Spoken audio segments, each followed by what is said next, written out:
Hey everyone, this is Baron Dodger, God's chosen witness. And I've got something to say. And once it's said, it will not be able to be unseen. So, currently, let me just tell a little story first. Got really fucking baked last night, sucked about 4 cocks and got really high. It was amazing. It's the only little bit of relief I get and a bit of fun in this entire desecration of my person, my finances, my legal aid, my spirituality, and my life. Now, Crystal's here. She's my dog. When this all happened to me, God provided a dog for me. He did that deliberately because I didn't have anyone in my life, and I still don't. Not even the people who are paid to care for me. So this is the thing. Now, I want to tell you a story. Now, it's a story that is resilient. It has accountability. It has legally fortified, fact-checked, evidence-based documentation throughout the whole thing. I have created a testimony that is unable to be erased and that God is now going to use in order to create my ministry as a spiritual person and a sovereign citizen when the Australian democracy has targeted me to such a degree that it killed me in 2021. Yes, you read that right. I killed myself to escape the deceit, the lies, the corruption, and of people choosing comfort over principle when I've been weaponized with my mental illness and was forced to do it because humanity betrayed me. And then I betrayed God, the Creator, by killing myself, and He put me back here. I was revived from death. Now that is a spiritually significant aspect to my story because after I was revived from that clinical death, I was exiled and targeted. My legal aid was removed. My finances were decimated. My income, my insurances, my marriage settlement, my superannuation, my health insurance, my workers' compensation, everything across the board was removed, redacted from my person, which I deserved and I still deserve to get, and I will get. And this is why. Because there is not a single professional person, politician, cop, lawyer, public official, or the Prime Minister, or the UNHCR, or my mother, or my family, who could really accept legitimately in their heart that a gay, disabled, unprotected whistleblower was forced to kill himself to evade the corruption as a protest, not because I was mentally ill, that I died, and then I was revived from death, and no one shed a tear. No one cared that I died. That is because I've been character assassinated. But let me tell you a little something about true character. I was sexually abused by my neighbour, Bob Martin, an adult. And that fucked with my life. And my whole family, my whole world wouldn't legitimise that abuse. And I knew I couldn't go to my family because they were active participants in that pedophilia. And this is proven by no means other, obviously, than the day that I died in the hospital, Mary Mercy, Bob Martin died. I had no malice. I blessed him and sent him on his way. But that man had fucked my life, my sexuality, my confidence, my acting in public, everything. It affected my mental illness. And my family, April McLean, Jodie Bongetti, Doug McLean, and Brad McLean, all attended my sexual abuser's funeral days after I was revived from a fatal injury.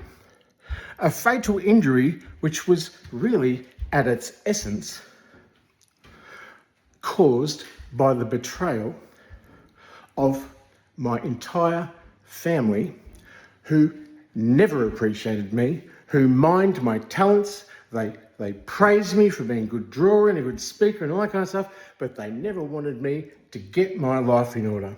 And they never wanted for me to be happy, to have money, to have insurance, to have compensation, to have a house, a home, food, medicine, all the things that they expect or have.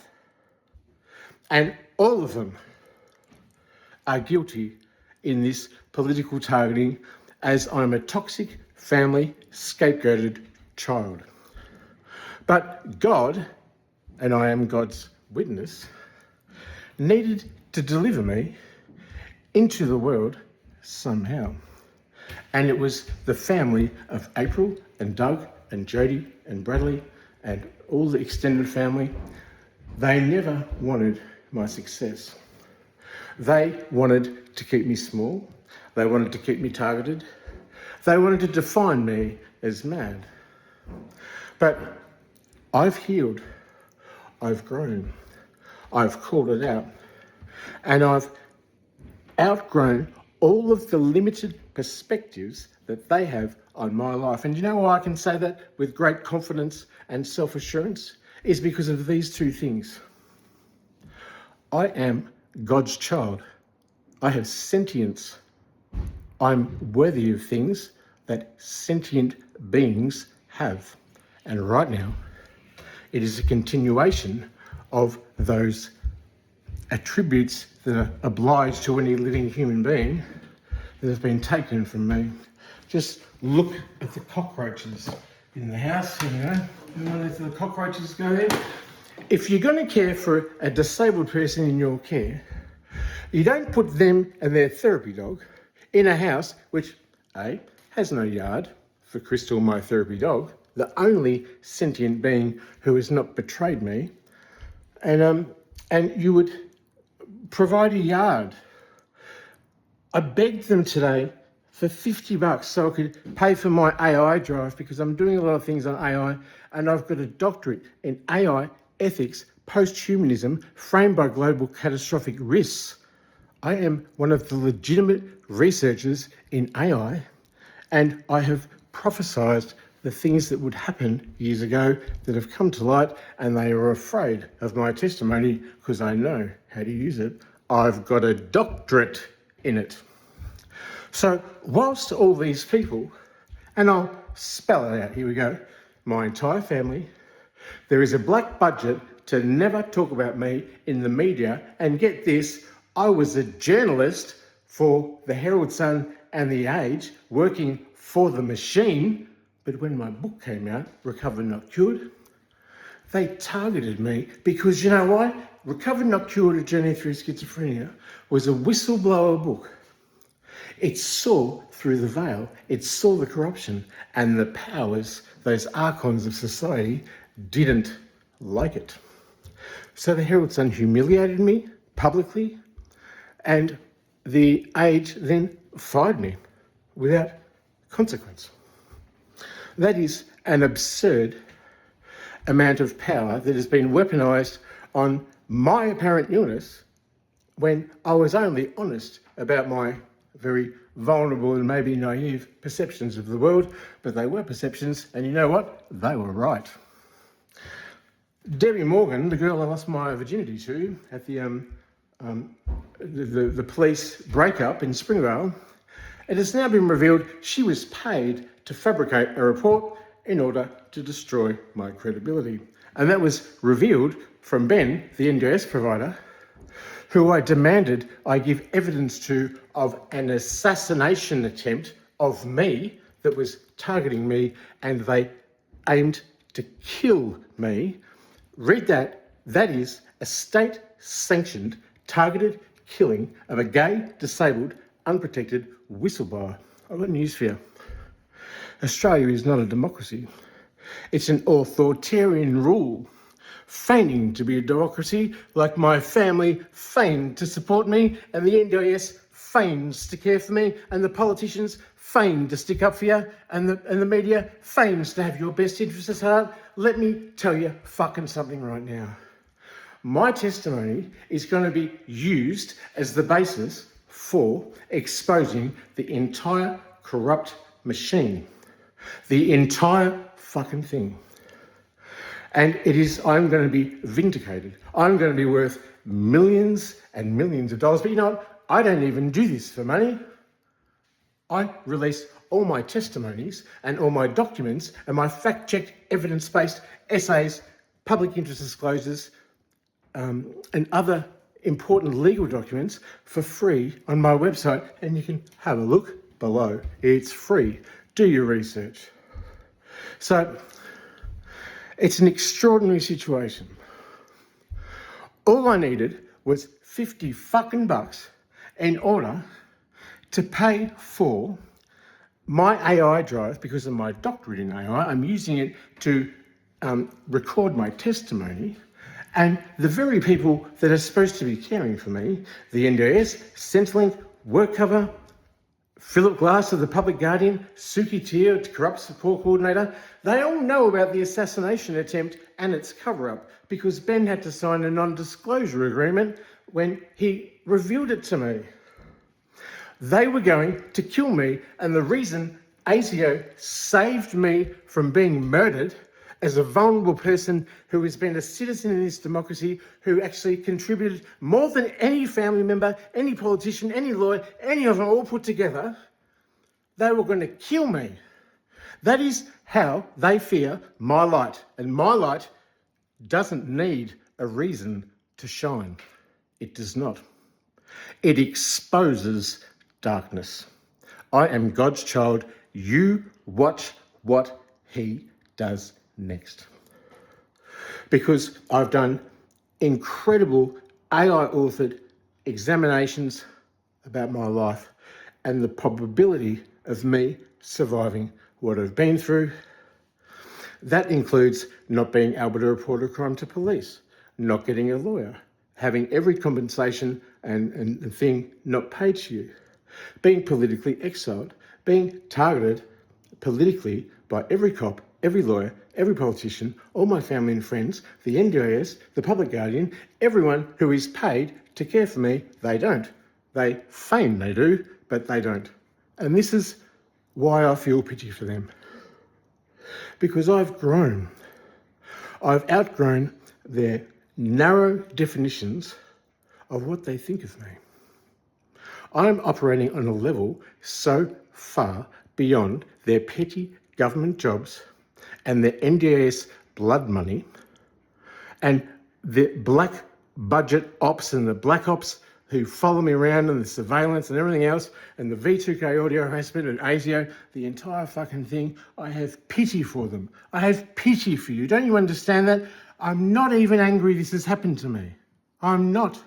And I've never acted with malice to cause anyone harm. All I've done is legitimately point out the injustice framed by legal principles. Phillip Glass, I rang him up this morning, Public Guardian, my financial advisor. The only single thing I get in this democracy, which isn't a democracy, that values me as a sentience and a human being is my disability pension. I don't get legal aid.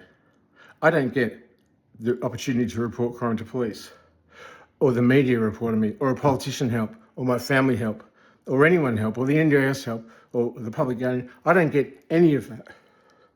I'm categorically, it's just categorically clusterfucked, set up to fail, that every single person will feign to help me, be paid for their pathetic, pointless lives of accepting money to target a vulnerable person in their care. Sukitia, you are a loser. Bill Shorten, you are the biggest loser. Phillip Glass of the Public Guardian, I asked him this morning, please release my pension apart from the $200 this house I have to pay $200 a week. And he said to me, as discussed on emails, we're unable to release any more money, blah, blah, blah, blah, blah, blah, blah. Everyone knows what you're doing, Phillip. And you know what? You're in good company. You're on par with every lawyer, every politician, every public official, everyone at the Herald Sun and the Age. You're on par with everyone. And no one likes to, point it out because you're all kind of sided on the one side, But the thing is, that pension, after I've lived 3 years under Suki Tier's care in the car, being chased by Tony Riddle, a senior SAS Black Ops helicopter survivor, and he's been chasing me across the entire country, threatening to kill me, and has sent Lebanese corrupt NDIS providers who have infiltrated the whole NDIS machine and who are exploiting it from the inside, which is another whole thing. I said to Phillip, I need that money released to me, because that money, that pension, is